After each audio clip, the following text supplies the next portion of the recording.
जय हिंद दोस्तों, स्वागत है आप सभी का आपके अपने YouTube चैनल जैकपुर पे। तो आप लोगों का क्लास 12 का जो मंथली टेस्ट होने वाला है उसके लिए ये इम्पॉर्टेंट चैप्टर है गीत गाने दो मुझे पाठ 2 सूर्यकांत त्रिपाठी निराला का ये लिखा हुआ है।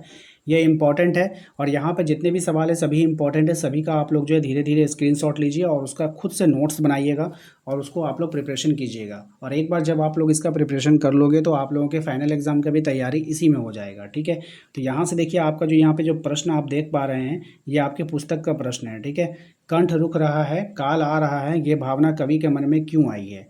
ठीक है, तो आप लोग सबसे पहले इसका स्क्रीनशॉट ले लीजिए। जितना हम बता रहे हैं आप उतना करते जाइए। इसका स्क्रीनशॉट लीजिए। स्क्रीनशॉट लेने के बाद एक स्क्रीनशॉट आपको यहाँ पर भी लेना है।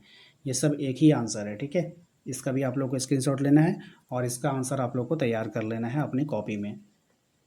दूसरा सवाल देखिए, ये भी काफ़ी इम्पोर्टेंट है। ठग ठाकुरों से कवि का संकेत किसकी ओर है। ये भी सवाल काफ़ी अच्छा है। इसका भी स्क्रीनशॉट लेकर के आप लोग अपना नोट्स तैयार कर लेंगे। इसके बाद है आपका जल उठो फिर सींचने को, इस पंक्ति का भाव का सौंदर्य स्पष्ट करना। ये भी सवाल अच्छा है, इम्पॉर्टेंट है। ठीक है, आपको मंथली टेस्ट के साथ साथ फाइनल एग्जाम के लिए भी तैयारी करना है। ठीक है ना, तो इसको आप लोग इसका स्क्रीनशॉट ले लीजिएगा। उसके बाद है प्रस्तुत कविता में दुख निराशा लड़ने की शक्ति देती है, स्पष्ट कीजिए। ये भी अच्छा सवाल है। एक लेख की तरह इसको आप लोग को तैयारी करके रखना है। इस तरह का सवाल आपके एग्जाम में देखा गया है, खास करके फाइनल एग्जाम में। तो यहाँ से आप लोग एक काम कीजिए, पहला स्क्रीनशॉट लीजिए आप। ठीक है, यहाँ तक कर लीजिए पहला स्क्रीनशॉट। इसके बाद आप यहाँ से दूसरा स्क्रीनशॉट ले लीजिए। ठीक है, 2 स्क्रीनशॉट लेकर के आप इसका जो है कंप्लीट कर सकते हैं। तो ये तो कंप्लीट हो गया। इसके बाद इसमें एक और इम्पॉर्टेंट सवाल कुछ बनते हैं जो कि आप लोगों को उसको नोट करना चाहिए। जैसे इसका पहला सवाल ये वाला, गीत गाने दो मुझे कविता का प्रतिपाद स्पष्ट कीजिए। इसको जो है आप लोग नोट कर लीजिएगा, इम्पॉर्टेंट रहेगा आपके एग्ज़ाम के लिए। इसके बाद जो इम्पोर्टेंट रहेगा वो है आपका क्वेश्चन नंबर 4, बुझ गई है लो पथा है ना, पृथा होगा, पृथा की, जल उठो फिर सींचने को, पंक्ति का भाव स्पष्ट करना है। आपको इसको नोट कर लेना है। एक स्क्रीनशॉट यहाँ पे लेंगे आप लोग और दूसरा स्क्रीनशॉट आप यहाँ पे ले सकते हैं। इसको आप लोग नोट कर लें, खुद का नोट्स बना लें, काफ़ी अच्छा है। चैप्टर वाइज नोट्स बनाइए। चैप्टर का हमने आपको ऊपर में बता ही दिया है। और याद रखिए ये जो आप लोगों का प्रश्न मैं आप लोग को बता रहा हूँ ये आपका सिर्फ मंथली टेस्ट के लिए नहीं, यही आपके फाइनल एग्जाम में भी काम आएगा। मैं बार बार कह रहा हूँ। अब यहाँ पे कुछ ऑब्जेक्टिव है, इसका आंसर आप लोग को याद रखना है। जैसे कि मुक्त छंद के प्रवर्तक कौन माने गए हैं, तो मुक्त छंद के जो प्रवर्तक माने गए हैं सूर्यकांत त्रिपाठी निराला माने गए हैं। निराला द्वारा संपादित पत्रिका कौन सी है, तो निराला द्वारा संपादित पत्रिका जो है वो मतवाला है। ठीक है, ये सबको याद रखिएगा, इंपॉर्टेंट है। कवि निराला के बचपन का नाम क्या है, आपको याद रखनी। तो कवि निराला के जो बचपन का नाम है वो है आपका सूर्य कुमार। ठीक है, आ रहा है काल देखो पंक्ति में काल का अभिप्राय क्या है, तो यहाँ पे जो काल का अभिप्राय हो जाएगा वो हो जाएगा आपका मृत्यु। ठीक है, और नेक्स्ट है आपका कि भर गया है जहर से, में जहर से कवि का क्या तात्पर्य है, तो यहाँ पर जो हो जाएगा आपका वो हो जाएगा आपका निराशा। ठीक है, इसके बाद आप लोगों को हेडिंग लगाना है सरोज स्मृति। क्या हेडिंग लगाओगे, सरोज स्मृति। ये पाठ 2 का ही दूसरा मतलब पार्ट है ना, यानी कि पार्ट 2 यानी कि चैप्टर 2 में आपका क आता है और ख आता है।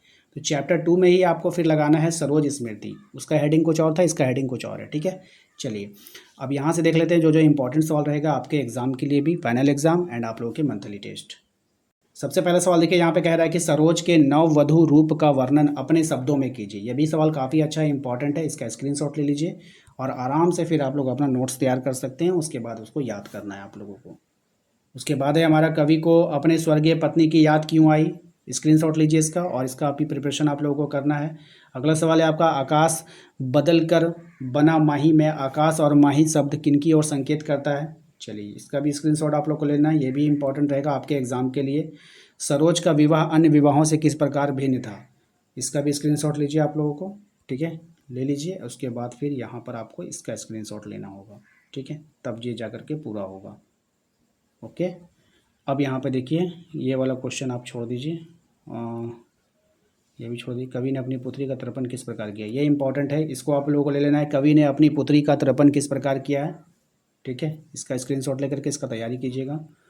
उसके बाद है आपका कुछ यहाँ पर ऑब्जेक्टिव सवाल हैं, इनको भी आप लोगों को कंप्लीट करते जाना है। जैसे कि यहाँ पे कह रहा है कि सरोज स्मृति कविता की रचना किस वर्ष हुई थी, तो सरोज स्मृति कविता की जो रचना अभी 1935 में हुई। सरोज का विवाह अमूल नवल क्यों है, सरोज का जो विवाह अमूल नवल है वो हो जाएगा आपका सादगी के कारण, पिता द्वारा पुष्प सेज तैयार करने के कारण, आत्मीय जनों के अनुपस्थिति के कारण, तो ये सभी हो जाएगा ऑप्शन नंबर 4। सरोज के सौंदर्य में किसका रूप नजर आता है? तो सरोज के सौंदर्य में जो रूप नजर आता है वो कवि की पत्नी का। ठीक है, किसका? कवि की पत्नी का। सरोज के विवाह पर कौन आमंत्रित थे? तो सरोज के जो विवाह हो रहा था उसमें जो आमंत्रित है वो कौन है? तो वो था आपका, कोई भी आमंत्रित नहीं था। शकुंतला कौन थी आपको बताना है। शकुंतला जो थी अभिज्ञान शाकुंतलम की नायिका। ठीक है, याद रखना है सभी को, अच्छा सवाल है। अगले सवाल पे आते हैं, सरोज का पालन पोषण कहाँ हुआ था? तो सरोज का जो पालन पोषण हुआ था वो हुआ था आपका ननिहाल में। कहाँ पे हुआ था? ननिहाल में हुआ था, याद रखिएगा। जलद शब्द का पर्यायवाची क्या होगा? तो जलद शब्द का जो पर्यायवाची होगा वो हो जाएगा आपका बादल। ठीक है, क्या हो जाएगा? बादल हो जाएगा। उर शब्द का क्या अर्थ होता है आपको बताना है। उर शब्द, याद रखिएगा, उर शब्द का जो अर्थ आपको बताना है तो ये हो जाएगा आपका हृदय। भर जलद धरा को ज्यों अपार में कौन सा अलंकार है आपको बतानी है। तो ये हो जाएगा आपका उत्प्रेक्षा का अलंकार। कांपा अधरों पर थर थर थर में कौन सा अलंकार है आपको बतानी है। तो ये जो अलंकार हो जाता है वो हो जाता है आपका पुनरुक्ति प्रकाश अलंकार। ठीक है, तो दोस्तों आशा करते हैं कि आप लोगों को आज का ये वीडियो पसंद आया होगा। वीडियो अच्छा लगा है तो प्लीज़ वीडियो को लाइक कर दीजिएगा। चैनल पे पहली बार आएँ सब्सक्राइब करके घंटी वाले आइकन को जरूर प्रेस कीजिए ताकि आने वाली हर एक वीडियो का नोटिफिकेशन आपके मोबाइल पर जाए और आपकी परीक्षा की तैयारी अच्छे से हो पाए। यदि आप अपने व्हाट्सएप ग्रुप को ज्वाइन करना चाहते हैं तो आप दिए गए नंबर पर संपर्क करके ज्वाइन कर सकते हैं। बॉयज़ अपने ग्रुप को ज्वाइन कर लें और गर्ल्स अपने ग्रुप को ज्वाइन कर लें। Thank you.